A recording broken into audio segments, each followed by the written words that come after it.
Mr. Uddhav Thackeray, thank you very much. Thank you for giving me time and thank you for meeting me. And I would like to start by saying that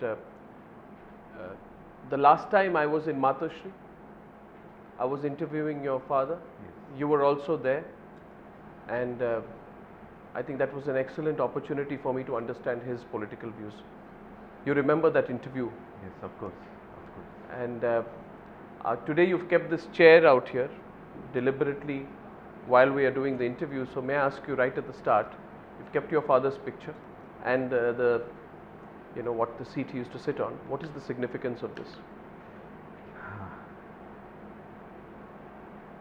of course ये तो emotional बात है और हम कोई मानते नहीं कि या हम मानते हैं कि बाला साहब आज भी हमारे बीच में है। जो भी हम हैं वो उन्हीं के कारण है, उन्हीं की वजह है और उन्होंने जो दिशा दिखाई है उसी रास्ते पर हम चल रहे हैं। तो जब भी आज आपको भी याद होगा उस वक्त जब आप आए थे, मैं बाहर जा रहा था और मैंने उनके आशीर्वाद लेके मैं बाहर गया। तो आज भी वही परंपरा हमने कायम रखी है, जहाँ भी अगर बाहर जाना हो तो उनके आशीर्वाद ले बगैर हम बाहर नहीं जाते। कभी कभी क्या आपको नहीं लगता कि उनके एडवाइस आपको मिलती तो अच्छा होता? पॉलिटिकली एक बात अलग है। जैसे पूरी दुनिया की अगर मैं बात करूं तो पूरे दुनिया के लिए उनका परिचय शिवसेना प्रमुख, एक बहुत ही अच्छे व्यंग्य चित्रकार इस रूप में हुआ, लेकिन मेरे लिए हमेशा वो मेरे पिता रहे। तो पिता की या माता की कमी हमेशा महसूस मैं तो करता हूँ और सारे लोग जिनको ये बात ऐसी होती है तो वो करते रहेंगे।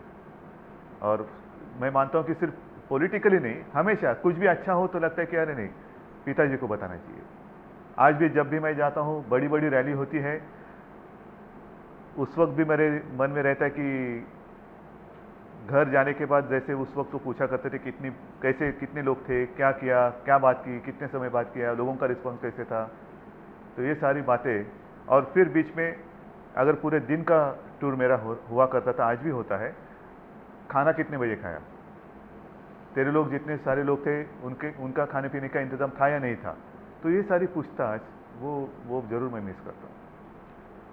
उद्धव जी, एक एडिटोरियल लिखा गया, let's come straight to the point. एक एडिटोरियल लिखा गया सामना में, लोग कहते हैं कि आपने लिखा या लिखवाया और उसमें कहा गया कि एक मीटिंग बुलाई जाए एनडीए की, बिल्कुल, ताकि कंसेंसस बन जाए कि प्रधानमंत्री के कैंडिडेट कौन हो। बिल्कुल। सबको लगा उस एडिटोरियल को पढ़ के कि आप डेडलाइन दे रहे हैं बीजेपी को। पहली बात डेडलाइन क्यों दे रहे हैं? पहली बात तो मैं बताना चाहता हूं कि ये किसी से लिखवाना, सामना की जिम्मेदारी आज मेरी है। जैसे पहले बाला साहब एडिटर थे और बाला साहब ने कभी उसकी रिस्पॉन्सिबिलिटी टाली नहीं, वैसे आज सामना की जिम्मेदारी मेरी है। जो भी मुद्दे वहाँ प्रिंट हुए थे वो बिल्कुल मेरे मन की बात है, मेरे ही नहीं, मैं मानता हूँ कि लोगों की मन की बात है जी। इसलिए पार्लियामेंट की इलेक्शन अब आने वाले साल में कभी भी हो सकती है। नेक्स्ट अप्रैल मई में तो होने जा रहे हैं इलेक्शन, लेकिन अगर मान लो किसी का दिमाग घूम गया तो शायद अक्टूबर नवंबर में भी हो सकती है। होने दो। क्या ये जरूरी नहीं मानते हम आप कि एक अलायंस, एनडीए एक अलायंस है, यूपीए है, और हम तो बीजेपी के नेचुरल पार्टनर है। जिस वक्त पूरे राजनीति में भारतीय जनता पार्टी हो या शिवसेना हो, अछूत माने जाते थे, कोई हमें साथ लेने के लिए या साथ देने के लिए तैयार नहीं था, तब से हम इकट्ठा आए हैं और वो एक बेस था हिंदुत्व का, आज भी है। अगर कुछ करना चाहते हो, जितना तो है, जरूर है, तो स्ट्रैटेजी होने की आवश्यकता है, बनाने की आवश्यकता है। और आपने देखा होगा मैंने किसी का विरोध नहीं किया है, मैं तो यही चाहता हूं कि एक लाइन क्लियर होनी चाहिए। जैसे मैं भी कुछ शुरू करूं, मेरी बातें प्रचार के लिए शुरुआत की जाए, और अन्य सारे साथी हैं वो भी एक लाइन लेकर चले, तो एक पहले आपस में एक बात होनी चाहिए और फिर मुझे लगता है आप नरेंद्र मोदी के खिलाफ है। नहीं, बिल्कुल नहीं। क्यों खिलाफ हूं? आप खिलाफ है नरेंद्र मोदी के उस एडिटोरियल जिसके बारे में आपने कहा कि आपने खुद लिखा है, उसका मैं अंग्रेजी रूपांतर रखता हूं आपके सामने। इंग्लिश ट्रांसलेशन ये है: if on account of any candidate the NDA gains 5-10 seats, old friends who stood with the BJP for years may be distanced and result in the loss of many more seats. while Narendra Modi may be one of the candidates, the BJP must note NDA will take final decision. और उसके बाद आपने warning लिखी कि old friends can be separated over the wrong candidate. In other words, Uddhav Thackeray ji, you were warning the BJP not to decide on Narendra Modi. And it is generally believed that you have a problem with Narendra Modi. What is your problem with Narendra Modi? ठीक है, अगर आपके पास समय है तो मैं लंबी बात करूंगा। बात शुरू कहाँ से हुई? कुछ दिन पहले सुषमा जी बाला साहब को मिलने के लिए आई थी और उस वक्त गुजरात इलेक्शन की शुरुआत होने जा रही थी। नरेंद्र भाई, जैसे मैं भाई बोलता हूँ, नरेंद्र भाई गुजरात कैंपेनिंग की शुरुआत करने जा रहे थे। इसका अर्थ ये है कि प्राइम मिनिस्टर के लिए जितने कैंडिडेट थे उसमें नरेंद्र भाई का नाम नहीं था। और सुषमा जी जब घर पे आई थी तो बाला साहब ने कहा, सुषमा मैं तुझे आशीर्वाद देता हूँ, तू प्राइम मिनिस्टर बन जा। पता नहीं उस वक्त अगर नरेंद्र भाई का नाम होता तो बाला साहब क्या कहते, वो बात अलग है। लेकिन इसके बावजूद नरेंद्र भाई के बारे में ये मैंने कहा है, वो इसलिए कहा है, नीतीश कुमार है जिनको सेकुलर चेहरा चाहिए, हम तो हिंदुत्ववादी है। अगर नीतीश कुमार कह सकते हैं कि हमें सेक्युलर चेहरा चाहिए, तो मेरा कहना यह है कि आपको अगर किसी को प्रोजेक्ट करना है तो उनमें ऐसी कौन सी खास बात है जो आप उनको प्रोजेक्ट करना चाहते हो। विकास की बात नरेंद्र भाई ने जरूर विकास किया है, लेकिन उसके बावजूद वो एक बहुत ही स्ट्रांग हिंदुत्ववादी के रूप में माने जाते हैं। तो फिर वो छुपा क्यों रहे आप? कौन छुपा रहे? अगर नरेंद्र मोदी नहीं, हम मतलब अगर कहना है तो एनडीए को सामने आना चाहिए। मैं आज कहता हूं, मैं क्योंकि मैं हिंदुत्ववादी हूं ही। मैं जैसे वो मेरे पिताजी कहा करते थे, वो तो उन्होंने लाइन दी है, गर्व से कौम हिंदू है। हमारा हिंदुत्व वो एक बात अलग है, राष्ट्रीयत्व, हिंदुत्व, उसके ऊपर एक और एक बात हो सकती है। लेकिन आज मैं एक कहूं कि हिंदुस्तान का प्रधानमंत्री एक अच्छा और बहुत ही स्ट्रांग हिंदू होना चाहिए, ऐसे अगर मैं कहूं तो उसमें बुरी बात क्या है? और चलो सामने आओ। सामने आने की मतलब सामने आने का मतलब, मैं समझा नहीं आपकी बात। सामने आने का मतलब यह है कि नीतीश कुमार कह सकता है कि मुझे सेक्युलर चेहरा चाहिए, तो मैं कहता हूं मुझे हिंदुत्ववादी चेहरा चाहिए। यही मैं कहता हूं, इसलिए सारे लोग साथ में बैठकर तय होना चाहिए कि कौन होना चाहिए। आपकी बात को नीतीश कुमार तो नहीं मानेंगे। आप जो बात कह रहे हैं, वो जो नीतीश कुमार कह रहे हैं उसका सीधा ऑपोजिट है। बराबर है, बिल्कुल। तो यही तो मैं कहता हूं, फिर नीतीश कुमार की बात मैं क्यों मानूं? मैं तो आज के दिन जो हिंदुस्तान में हो रहा है, जैसे आप ही ने वो मुझे तो लग रहा था आपके एडिटोरियल को पढ़ के कि आप ये कह रहे हैं कि आपको डर है कि नीतीश कुमार जैसी पार्टी या व्यक्ति एनडीए के घटक दल के रूप से निकल जाए। मुझे तो लग रहा था, और जो सारा इंटरप्रिटेशन था अब तक आपके एडिटोरियल का, उसका ये था कि आप डरते हैं कि एनडीए से जेडीयू निकल जाएगी और इसलिए आप डेडलाइन दे रहे थे ताकि कैंडिडेट का नाम। नीतीश कुमार से या जेडीयू से हम क्यों डरे? अगर मैं डर रहा हूं तो देश के सामने जो समस्या है उससे डर रहा हूं। देश को आज कोई एक चेहरा नहीं रहा जो देश को अच्छा शासन दे। क्या आपको लग रहा है कोई अपने आज के दिन में ऐसे जो भी सरकार में है उनमें से कोई देश को एक ऐसा अच्छा शासन दे सके?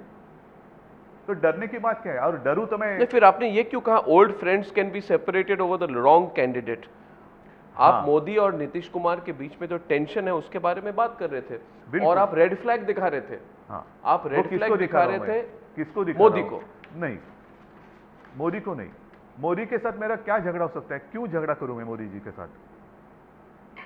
इसका और दूसरी बात ऐसी है ना, चलो पल भर के लिए मान लो कि आपके चैनल पर मैं घोषित करूं, चलो मैं नरेंद्र भाई को सपोर्ट करता हूं, और कल उठकर एनडीए तय करेगी अरे मोदी कैंडिडेट ही नहीं है, दूसरा कैंडिडेट है, तो मैं क्या करूं?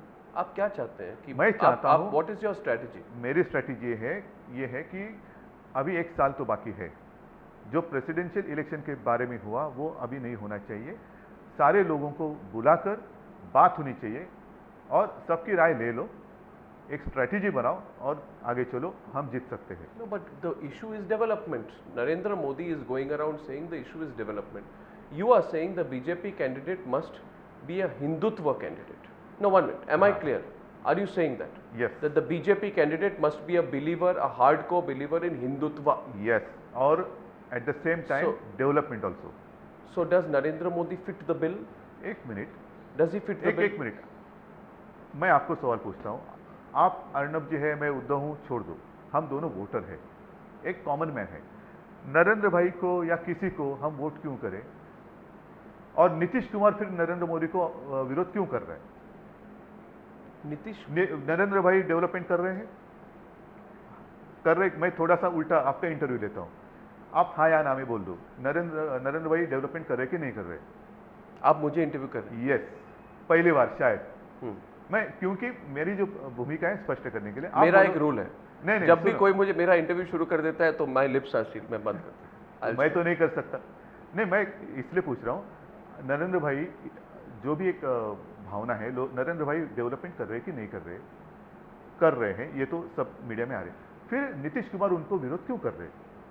डेवलपमेंट के साथ है तो नरेंद्र भाई डेवलपमेंट कर रहे हैं, फिर नीतीश कुमार विरोध क्यों कर रहे हैं? Because of 2002, because of the riots, because he does not believe that he is a person who can represent the whole country. ये तो उन्होंने नरेंद्र मोदी का नाम ना लिए हुए ये समझी हुई बात है कि नीतीश कुमार नरेंद्र मोदी को उनके ट्रैक रिकॉर्ड डेवलपमेंट के लिए अपोज नहीं कर रहे, 2002 और राइट्स के लिए कर रहे हैं। मैं आपसे पूछ रहा हूं, क्या आप ये कह रहे हैं कि भारतीय जनता पार्टी को जल्दी से एक हिंदुत्ववादी प्रधानमंत्री के दावेदार को सामने रखना चाहिए? क्या आप ये कह रहे हैं? वो रखने में बुराई क्या है या गलत एनडीए क्या टूट है? जाएगी। टूटेगी, ठीक है, लेकिन नीतीश कुमार की बात मैं क्यों मानूं? जैसे आपने कहा मेरी बात वो क्यों माने? और इसलिए जो मैं कह रहा हूं वही फाइनल उत्तर होगा कि सारे लोगों को बुलाकर एक डिसीजन लेना चाहिए। आप किसको सपोर्ट कर रहे हैं? आप मेरे सवाल का उत्तर नहीं दे रहे। आपने देखिए और एक बात कही, आपने ये कहा कि भारतीय जनता पार्टी में काफ़ी क्लेमेंट्स हैं, वॉनबीज। हाँ, राजनाथ सिंह कहते हैं कि हमारे कोई क्लेमेंट्स नहीं है बीजेपी में। आप कहते हैं कि, and I will give you the translation, आपने कहा कि एनडीए में everybody is beating his own trumpet and breaking people's ear drums. This is not a good picture. There is a lot of confusion, there are several wannabes on the prime minister issue. तो Uddhav ji, according to you, who are the wannabe prime ministers in the BJP? सुनो, इस बारे में ज़्यादा कुछ और mess करने की आवश्यकता नहीं है। जो भी नाम आ रहे तो है और वो जितने ज़्यादा जल्दी क्लियर हो तो अच्छा है। वो इसलिए कल ही मैंने सुना आडवाणी साहब का नाम वापस आ रहा है, और तो चलो जो भी है साथ में बैठकर बात करते हैं। आपकी क्या विचार है लालकृष्ण आडवाणी के नाम पर? देखो, है ना, पहले आप मोदी जी के बारे में पूछ रहे थे, अभी आप आडवाणी जी के बारे में पूछ रहे हैं, कल आप किसी और के बारे में पूछेंगे। यही जो कंफ्यूजन है वो मैं खत्म करना चाहता हूँ। 5 नाम है, 4 नाम है, 5 नाम है, और मैं काफ़ी डायरेक्ट हूँ। पहला नाम है नरेंद्र मोदी, दूसरा नाम है सुषमा स्वराज, तीसरा नाम है लालकृष्ण आडवाणी जो काफ़ी सामने आ चुके हैं, चौथा नाम है Rajnath Singh, some people are saying dark horse, और 5वां नाम आ रहा है Arun Jaitley, who is also very senior leader of the BJP. 2 दिन के बाद या 4 दिन के बाद और 2 नाम आ सकते हैं उसमें। मैं आपको लालकृष्ण आडवाणी के बारे में पूछ रहा हूँ। मुझे आपके पास सुब्रमण्यम स्वामी आए, और सुब्रमण्यम स्वामी आपको मिलने आए। आपने जब ये कहा, जो लोगों को लगा कि आप मोदी के खिलाफ कह रहे हैं, जो आप अभी कह रहे हैं कि आप मोदी के खिलाफ नहीं कह रहे हैं। मोदी के खिलाफ नहीं कह रहा हूँ मैं, तो यही मोदी के पक्ष में भी नहीं कह रहे, इसलिए क्योंकि पहले तय होना चाहिए किससे हम प्रोजेक्ट करें। But you are not oppose to Modi? बिल्कुल नहीं। You are saying it clearly. सुनो, if Modi is projected, will you support him? सुनो, if Modi is projected, let me now be very direct.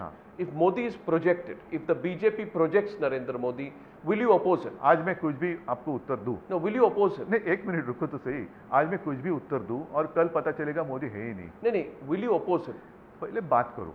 Development and Hindutva, these are 2 points which you said are important for any prime minister candidate. Does Modi fit the bill? सुनो, आपने 5 जितने नाम दिए हैं, 5 में से आपको क्या लगता है मैं किसको विरोध कर सकता हूं और क्यों विरोध? आप 5 को सपोर्ट नहीं कर सकते। 5 को नहीं कर सकते, यही तो मेरी मुसीबत है कि आप, इसलिए आप मतलब एनडीए सब मिलकर एक नाम करो, फिर उसके ऊपर मैं मेरी राय दे सकता हूं। आप लालकृष्ण आडवाणी के बारे में एज अ पर्सन आपके क्या व्यूज हैं? लालकृष्ण आडवाणी जी बहुत ही बुजुर्ग है। जैसे बीजेपी की पहचान जब हमारी हुई तब आडवाणी साहब, अटल जी और ऑफकोर्स यहाँ प्रमोद जी थे।